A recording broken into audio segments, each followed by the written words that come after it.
पतंजलि शर्मा जी, जयपुर से। राधे राधे। महाराज जी, आपके चरणों में कोटि कोटि प्रणाम।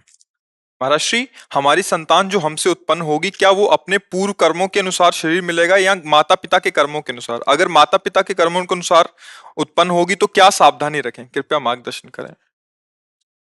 वो तो आएगा अपने ही कर्मों से, पर उसमें दुख और सुख का अनुभव तुम्हारे कर्म उसमें सम्मिलित होंगे। अगर आपने पूर्व में जो जीव पुत्र रूप में आ रहा है उसके साथ अभद्र कर्म किए हैं, तो आकर के जीवन भर आपको जलाएगा, आपको दुख देगा। और आपने भद्र माने मंगलमय कर्म किए हैं, तो जीव पुत्र बन के आएगा, तुम्हें सुख प्रदान करेगा। अब यदि इस समय भजन कर लो भगवान का, तो तुम उसके भी भाग्य को बदल सकते हो और अपने भी भाग्य को बदल सकते हो। ये भजन ही एक ऐसा कर्म है जो सब सुधार देता है। मार्कंडेय ऋषि के पिता महाराज मृकंड ने देखा, बहुत ज्योतिषाचार्य थे, कि 5 वर्ष में मेरे पुत्र की आयु खत्म है, मर जाएगा। बड़ी चिंता हुई कि जीवन भर भजन करते रहे, तपस्या की। पहले प्राय हम सब ऋषियों की ही संतान हैं, रहते गृहस्थ में थे, पर पूर्ण ऋषि तपस्वी मुनियों की तरह हम सब ऋषियों की संतान हैं। जब गोत्र पूछा जाए तो देखो नहीं बोलते भरद्वाज गोत्र, याज्ञवल्क्य, गार, हम सब ऋषियों की संतानें हैं।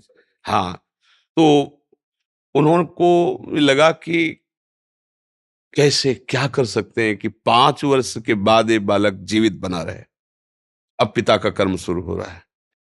पूर्व संयोग इतने ही वर्ष का था, अब उनका नया कर्म काम कर रहा है।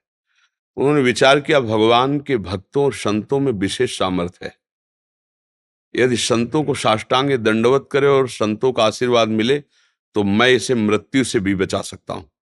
उनको पता था, उनकी श्रद्धा थी, उनकी भावना थी।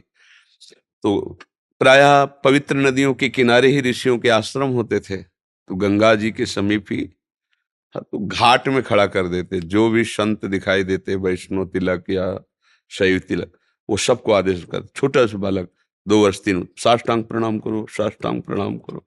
उनकी सेवा यही थी, प्रसाद पाओ और जाके घाट में खड़े हो, जो भी संत दिखाई दे साष्टांग प्रणाम करो। एक दिन प्रच्छन्न वेश से गुप्त रूप से सनक सनंदन सनातन सनत कुमार भी, अब आपको क्या पता कौन महात्मा किस कोटि का किस वेश में तुम्हारे पास बैठा है, या तुम्हारे संग वार्तालाप कर रहा है, या तुम्हें कभी मिल सकता है, हमारी दृष्टि नहीं है ना। और वो दिव्य महापुरुष थे और वो देखा करते थे। जो साष्टांग प्रणाम किया तो चारों संत वेश में थे, उनका चिरंजीवी भव, बस वो आ गए। कहा, महाराज मेरी दृष्टि अचूक है, आप सनक सनंदन सनातन सनत कुमार, चारों ब्रह्म कुमार हैं ना, प्रच्छन्न वेश से आप घूम रहे हैं, ये तो अभागी है, 5 वर्ष में इसकी मृत्यु हो जाएगी। और आप कह रहे हैं चिरंजीवी भव, तो आपके वचन मिथ्या या इसका भाग्य मिथ्या? इसी इसी बात में बैठे थे कि कोई ना कोई महापुरुष जब फंसेगा तो ये भाग्य को मिटा सकता है, साधारण थोड़ी मिटा पाता है, महापुरुष ही मिटा पाता है, उसमें सामर्थ्य होती है। तो उनका ठीक है, चिरंजीवी तो रहेगा ही। तुम्हारी ज्योतिष से तुमको पता है किस मिनट में किस सेकंड में मृत्यु होगी। उस दिन प्रातः से लेकर के और मृत्यु समय तक भगवान शिव के मंदिर में शिव का आलिंगन करके इसे बैठा देना, बस फिर और हम देख लेंगे। ऐसा ही किया। चारों ब्रह्म कुमार दरवाजे पे खड़े हो गए। तो ऐसे पुरुषों के पास यमदूत नहीं आते, साक्षात धर्मराज आते हैं। धर्मराज ने देखा सनक सनंदन सनातन सनत कुमार, तो उनका इस जीव का समय हो रहा है, आप आदेश करें तो मैं इसे ले जाऊं। बोले मैंने तो चिरंजीवी भव कहा है। बोले ब्रह्मा के आप पुत्र हैं, ब्रह्मा के द्वारा ही विधान किया जाता है। तो इतनी वार्ता हो ही रही थी कि भगवान शंकर प्रकट हो गए। उनका कि कुछ बदलना नहीं है, 5 वर्ष की आयु ना, हाँ 5 वर्ष ही रहे, मेरी आयु के 5 वर्ष रहे। भगवान ब्रह्मा जी एक सुई लेकर के ऐसे कमल में छेदे थे, आका 1 वर्ष हो जाता है। वो क्रम जब समय का नहीं, जैसे उत्तरायण दक्षिणायन देवताओं के दिन रात, ब्रह्मा जी का दिव्य 100 वर्ष का जो आयु का विवरण है ना, उसको जब पढ़ो तो होश खराब हो जाएगी।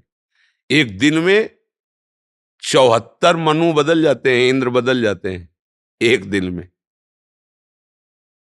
और भगवान का समय, वो जो ब्रह्मा जी का समय, निमेष, पलक झपकना, इतना, इतने ब्रह्मा की पूरी आयु हो गई। 5 वर्ष उनके, आज तक मार्कंडेय जी जीवित है, उनको चिरंजीवी ऋषि कहा गया है मार्कंडेय जी का। अगर पिता भगवान का भजन करे तो अपने भाग्य और पुत्र के भी भाग्य को बदल कर जैसा चाहे वैसा कर सकता है। भावी मेट सके त्रिपुरारी। अगर भजन बल है तो फिर आनंद ही आनंद है, नहीं तो दोनों के कर्म संयोग से ही संयोग बनता है। तो मान लो पुत्र रूप में आ रहा है, अभी हमारा आपका पूर्व जन्म का कोई संयोग, तो आपको देखते ही चिढ़ पैदा हो जाएगी। आप ऐसे वचन बोलेंगे कि मेरा हृदय जलने लगे, लगे ये आदमी क्यों आया हमारे सामने। वो हमारा कर्म है जो आपको भी जला रहा है, मेरे को भी जला रहा है, दोनों में द्वेष पैदा कर रहा है। और अगर अच्छा देखते ही ऐसा लगा कि मानो हमने बहुत समय से अपने प्रियजन को बाद में देख, ऐसा लगता है ये तो हमारे बहुत प्रिय, और देखकर आनंद है, आप जाओगे खुशी हुई, हमारे खुशी हुई, क्या हुआ। कर्म ही सबको दुख सुख देता है और कुछ नहीं। अगर कर्म को कोई मिटा सकता है तो भगवान का भजन मिटा सकता है दूसरा नहीं। खूब प्रभु का आश्रय लेकर के उनकी लीला गायन करो, नाम जप करो, सब ठीक हो जाएगा। और गर्भस्थ शिशु को भगवत चर्चा सुनानी चाहिए, उससे प्रभाव पड़ता है। जैसे माँ गर्भवती है तो चाहिए कि स्वयं स्वाध्याय करे, या फिर परिवार के जन कथा कह रहे हो, चुपचाप शांति से बैठ के सुने और नाम जप करे, तो गर्भस्थ शिशु पर उसका प्रभाव पड़ता है। जैसे प्रहलाद जी जब कयाधु जी के गर्भ में थे तो नारद जी अपने आश्रम में लेकर के उनको भी भगवत चर्चा भक्ति का उपदेश किया, तो ऐसे महान भागवत 5 वर्ष में विश्व विजेता हिरण्यकश्यप को परास्त कर दिया। 5 वर्ष की आयु प्रहलाद जी की है और विश्व शक्ति संपन्न हिरण्यकश्यप परास्त कर दिया। अभिमन्यु जी गर्भ में ही थे, चक्रव्यूह का वेदन की क्रिया बताई तो 6 द्वार वेदने की क्रिया तक वो जगती रही, 7वें विश्व हो गई। तो फिर वो मतलब गर्भस्थ शिशु पर बाहरी चर्चा का प्रभाव पड़ता है, बाहरी आचरण का प्रभाव पड़ता है। यदि हम नाम कीर्तन, भगवत चर्चा, भगवत कथा वार्ता, तो उसमें भक्ति का अंकुरण हो जाएगा, गर्भस्थ शिशु में उसका प्रभाव पड़ जाएगा।